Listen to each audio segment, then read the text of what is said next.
It is. Self-bullying is bullying. This year's campaign was actually really personal for me. So I had an experience about...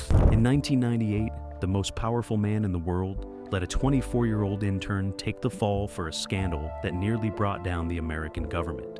The entire country watched her get torn apart, and almost no one came to her defense. But at 51, Monica Lewinsky is no longer the victim the media created. She doesn't need anyone to defend her anymore, because she is finally firing back. This is the untold story of ultimate survival. The girl before the storm. Publicly silent for a decade. Obviously, that's changed. There is a version of Monica Lewinsky that the world constructed without her permission. It was built in the winter of 1998 from tabloid headlines and late-night monologues, and the particular cruelty that emerges when an entire nation decides that a single person is fair game. That version was loud and relentless, and it traveled faster than the truth ever had a chance to. It is the version most people still carry today, decades after the events that created it, because that is what happens when a story is told without the person at its center having any say in how it sounds. That version is not where this story begins. Monica Semil Lewinsky was born on July 23, 1973, in San Francisco, California, into a family that gave her every advantage the word privilege implies and one wound that would quietly shape everything that followed. Her father, Bernard, was an oncologist. Her mother, Marcia, was a writer. The family lived in the affluent Brentwood neighborhood of Los Angeles, in a world of private schools and social confidence and the particular ease that comes from growing up in rooms where money is assumed rather than discussed. She was bright, uncommonly so. Not in the narrow academic sense, but in the way that made people remember conversations with her long after they ended. She had warmth that came through immediately, and humor that arrived without effort, and an emotional attentiveness that the people who knew her before Washington described consistently as her defining quality. She earned the title of Outstanding Junior of the Year at Pacific Hills School, where she transferred in 1991. She was the kind of young woman who left impressions. Teachers remembered her. Classmates remembered her. She was not someone who moved through rooms unnoticed. But underneath that ease was a fault line that the world would later try to use against her. When Monica was 14 years old, her parents divorced. It was not a quiet or uncomplicated separation. The details that eventually became public were painful in the way that only domestic failures involving real people and real children can be. Her father had been involved with another woman. Her mother was devastated. The family that had provided the foundation for everything Monica understood about love and loyalty cracked down the middle at precisely the age when a girl is most vulnerable to the lessons that cracking teaches. She carried that wound into adulthood the way most people carry the injuries of their most formative years. Not visibly, not dramatically, but present beneath the confidence and the warmth, shaping the particular hunger for connection and approval that her critics would later weaponize into a caricature. The narrative that was built about her in 1998 depended on reducing her to that wound, on making her nothing more than a naive girl who did not understand the room she was in. She understood the room. That is what the story always missed. She arrived at Lewis and Clark College in Portland, Oregon in the early 1990s with the restless energy of someone who already knew that the life available to her in Los Angeles was not the life she intended to live. She studied psychology. She was theatrical and engaged and full of the kind of ambition that does not always have a clear target, but generates enormous momentum regardless. When the opportunity arose to intern in Washington, she did not hesitate. She came to the White House as an unpaid intern in July of 1995. She was 22 years old. She had transferred from Lewis and Clark to finish her degree at George Washington University, specifically to be closer to the political world that had captured her imagination. She worked in the office of Chief of Staff Leon Panetta initially, and later transferred to the Office of Legislative Affairs. She was, by every account from people who worked alongside her at the time, good at the job, capable, engaged, and exactly the kind of young professional that internship programs are supposed to attract and develop. What happened next has been described so many times and in so many different registers, from clinical legal language to late-night comedy to serious feminist reappraisal, that the actual human texture of it has been almost entirely buried under the weight of its own telling. A young woman fell in love with the most powerful man in the world. He was 50 years old and married, and the President of the United States. She was 22 and 2 years out of college and had no institutional power whatsoever. The relationship lasted from November of 1995 to March of 1997. She trusted someone she should not have trusted with the secret. She told Linda Tripp, a colleague who presented herself as a friend and was recording every conversation. The recordings became evidence. The evidence became a federal investigation. The federal investigation became a constitutional crisis. And the constitutional crisis became, for Monica Lewinsky personally, the end of every ordinary expectation about what her life was going to be. She was 24 years old when the story broke in January of 1998. She woke up one morning as a young woman at the beginning of her adult life and went to sleep that night as the most talked about person on earth. There was no transition. There was no preparation. There was no one in her corner with the resources or the institutional authority to manage what was coming, because the people who had those resources had already made the calculation that their survival depended on her being left to face it alone. What they did not calculate was what she would do with the years that followed, because the girl they thought they had finished in 1998 was not finished. She was just getting started in the slowest and most deliberate and most quietly devastating way imaginable. She was going to take her name back. It was just going to take a while. The scandal, the silence, and the years. In between, the year 1998 arrived like a detonation. On January 17th, Monica Lewinsky was approached by FBI agents at the Ritz-Carlton Hotel in Pentagon City, Virginia, and told that she was under investigation by independent counsel Kenneth Starr. She was alone. She was 24 years old. She had no lawyer present and no understanding of the full machinery that had already been assembled around her life. The agents told her she faced up to 27 years in prison if she did not cooperate. They kept her there for hours. She asked repeatedly to call her mother and was told to wait. That detail matters. Before she was a scandal, before she was a symbol, before she was a punchline on every late-night program in America, she was a young woman sitting in a hotel room, asking to call her mother and being told to wait. That is where the story actually began for her. Not in the Oval Office, not on the front page of the Drudge Report. In a room she could not leave, alone, terrified, and completely without protection from the most powerful prosecutorial apparatus in the country. What followed across the next 12 months was unlike anything the American media had produced before. The Clinton impeachment dominated every news cycle. The Starr Report was published in full, with explicit details about the relationship that had no legal necessity to be public and every political motivation to be so. Monica Lewinsky's name was permanently and indelibly attached to those details without her consent. She became the first person in history to be globally humiliated at internet speed.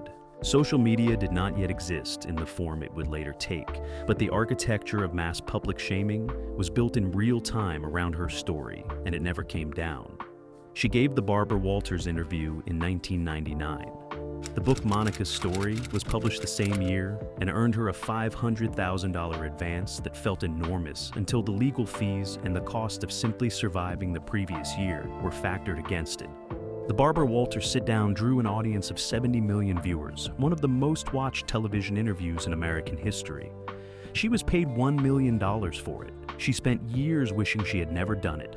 Not because she said anything untrue, but because no amount of money purchased what she actually needed, which was to be left alone long enough to figure out who she was, without a camera pointed at her face.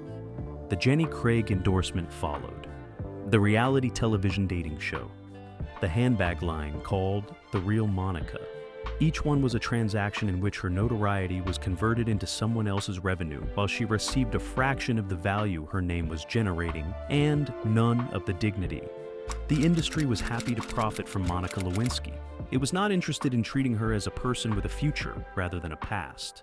Then she disappeared. In the early 2000s, she relocated to London to pursue a master's degree in social psychology at the London School of Economics. It was a genuine attempt to become a private person in a country where fewer people stopped in the street to stare. She studied seriously. She built a small, quiet life. She thought about shame and humiliation and public cruelty from the inside of an academic framework that gave those experiences language and context they had never had before. She was, by the accounts of those who knew her in London, happy in a way she had not been since before 1998. She returned to the United States and discovered that the internet had been busy in her absence. She has spoken publicly about sending out hundreds of job applications during the years that followed and receiving almost nothing back. Not rejection letters, silence. Companies did not want the liability of her name in their buildings. Employers looked at her resume and saw a headline rather than a human being. She was, for a sustained and genuinely devastating period of her adult life, essentially unemployable through no failure of intelligence or effort or character. The punchline had swallowed the person whole. As something had to change, and eventually, after a very long silence, it did. The long road back. 16 years is a long time to wait before speaking on your own terms. It is long enough to finish a graduate degree, rebuild a private life, lose it again to the internet, and arrive at a decision that feels less like a choice and more like a necessity. By 2014, Monica Lewinsky had spent more than half her adult life being defined by a story she had never been allowed to tell. The Vanity Fair essay she published that year was not a comeback announcement. It was something quieter and more durable than that. It was a woman picking up a pen and writing the first sentence of her own narrative for the first time. The essay did not relitigate. It did not perform victimhood or demand apology or settle scores with the names that had damaged her most severely. It did something more disciplined and more powerful than any of those options. It reframed. It took the story the world thought it already knew and placed it inside a context the world had never considered, the context of a real human being who had survived something genuinely catastrophic and had thoughts about what that survival actually meant. The response was not universal sympathy. The internet had opinions, as it always does, but the conversation shifted in a way it had not shifted since 1998. For the first time in 16 years, people were talking about Monica Lewinsky rather than the Monica Lewinsky character that had been constructed without her. The TED Talk arrived in 2015 and completed what the essay had started. The Price of Shame was watched by millions of people, and it did something no interview or television appearance or book had managed to do in the years since the scandal broke. It gave her authority. She stood on that stage and spoke about public humiliation and online shaming with the expertise of someone who had not just studied the subject academically, but had lived inside it at a scale no other person on earth could fully claim. She connected her own experience to the experiences of teenagers being destroyed by cyberbullying, to the epidemic of online cruelty that social media had industrialized, to the structural problem of a culture that had learned to consume human suffering as entertainment without ever examining the cost. The audience did not just applaud, they listened differently. That is the harder thing to earn, and the more valuable one. She had walked onto a stage as a punchline and walked off as a voice. That transition did not happen because the world suddenly became kinder. It happened because she had spent 16 years preparing for the 12 minutes it took to deliver that talk, and she delivered it without a single wasted word. The anti-bullying work that followed was not a brand exercise. She joined the board of Bystander Revolution, an organization dedicated to reducing bullying through cultural change, and brought to it the particular credibility of someone for whom the subject was not theoretical. She testified, she advocated, she showed up in rooms where her presence alone communicated something that no prepared statement could replicate. Then Ryan Murphy called. Impeachment. American Crime Story aired on FX in 2021, and it changed the terms of the conversation one final time. Monica Lewinsky did not just participate in the production, she produced it. She sat in the writer's room, she reviewed scripts, she had creative input over how her younger self was portrayed by actress Beanie Feldstein. She was not a subject being examined. She was a decision maker, determining how the examination would be conducted. That distinction is the whole story in miniature. The woman who had spent 23 years having her story told by other people, by prosecutors and journalists and comedians and political operatives, finally sat on the other side of the table. She did not use that position to sanitize the account or to rewrite history in her favor. She used it to ensure that the humanity of the person at the center of the story was not lost in the machinery of the telling. It was the first time since 1997 that Monica Lewinsky had been in the room where the decisions were made. She made sure it would not be the last. building something real. There is a difference between surviving and building. Surviving is what Monica Lewinsky did for the first 16 years after 1998. She endured the headlines and the late-night jokes and the unemployment and the London exile and the slow, grinding work of becoming a person again in a world that had decided she was a symbol. That took everything she had, and it deserves every ounce of recognition it has received. But surviving is not the same as building. Building requires a different kind of energy.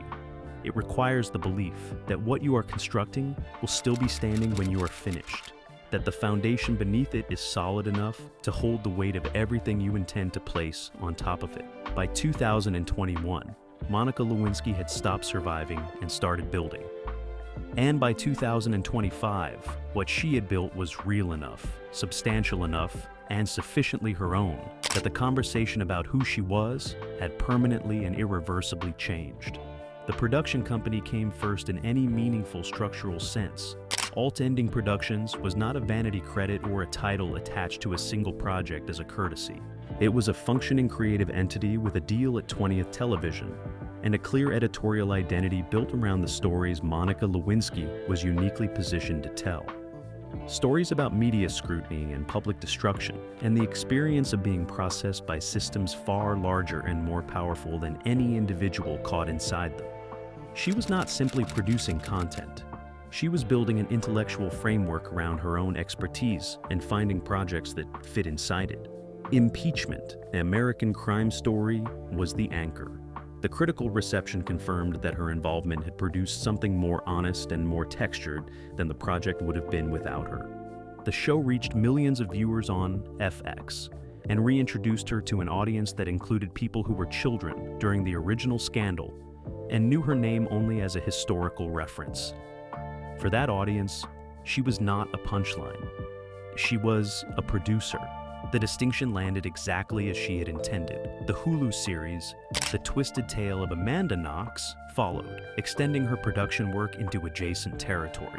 Amanda Knox was another woman whose story had been consumed and distorted by the same media machinery that had processed Monica Lewinsky 2 decades earlier. The subject matter was not accidental. She was building a body of work organized around a thesis that the stories of women who have been publicly destroyed deserve to be told with the care and the complexity that the original coverage denied them, and that the person best equipped to tell those stories was someone who understood from the inside what the destruction actually felt like. That is not a small intellectual position. That is a career identity. And it was generating income in a way that nothing in the years between 1999 and 2014 had managed to do with any consistency or dignity. The speaking career had by 2025 become a genuinely significant income stream.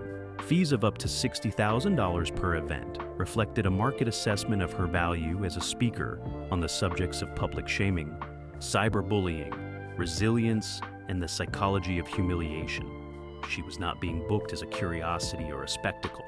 She was being booked as an expert. The TED Talk had established the credential. A decade of consistent advocacy work had sustained it. The audiences that came to hear her speak were not coming to see the woman from the scandal. They were coming to hear someone who had thought more carefully and more rigorously about the cost of public cruelty than almost anyone alive. Then in February of 2025, she launched Reclaiming with Monica Lewinsky and Everything Accelerated. The podcast was not a vanity project or a promotional vehicle for other work. It was a genuine creative achievement that found its audience almost immediately and held it. By 2026, the show had produced over 70 episodes, each one built around an intimate conversation about what it means to reclaim something that has been taken, a reputation, an identity, a narrative, a sense of self. The guests opened up in ways that reflected the particular safety that comes from talking to a host, who genuinely understands the subjects being discussed from the inside rather than from research or professional empathy alone. The Call Her Daddy appearance in February of 2025 reached an audience that had grown up entirely after the scandal and encountered Monica Lewinsky for the first time as a woman in her early 50s who was funny, direct, and completely unafraid of her own history.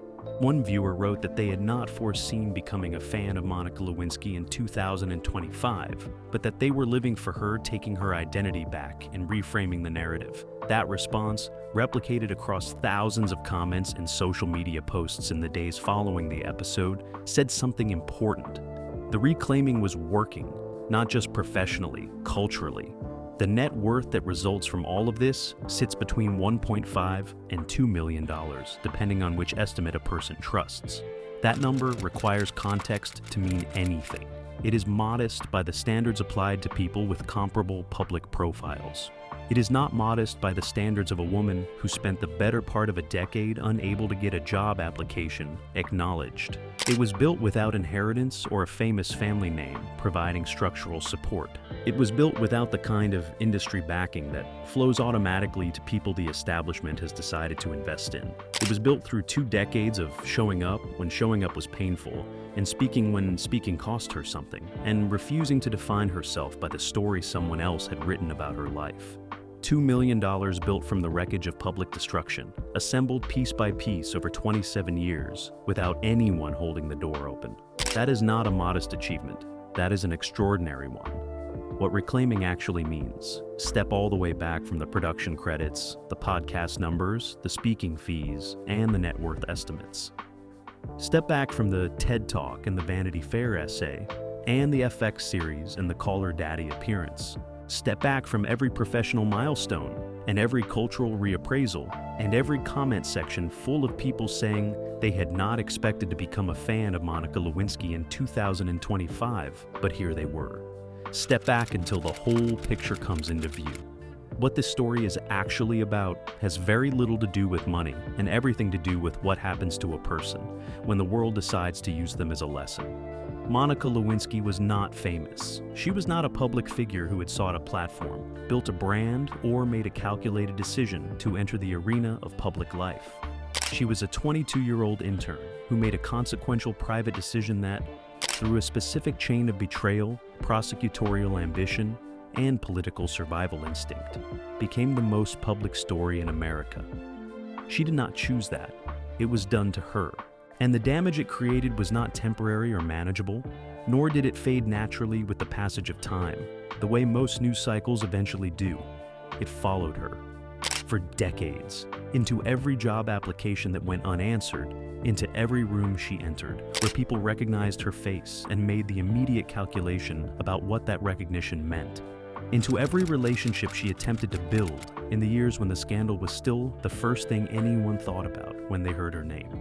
Into the particular loneliness of being simultaneously one of the most recognized people in America and one of the most isolated, because recognition built on humiliation does not generate connection, it generates distance. She has spoken about the PTSD, not metaphorically or casually, but in clinical terms, acknowledging that the events of 1998 and the sustained public exposure that followed produced in her the symptoms and the neurological responses associated with genuine trauma.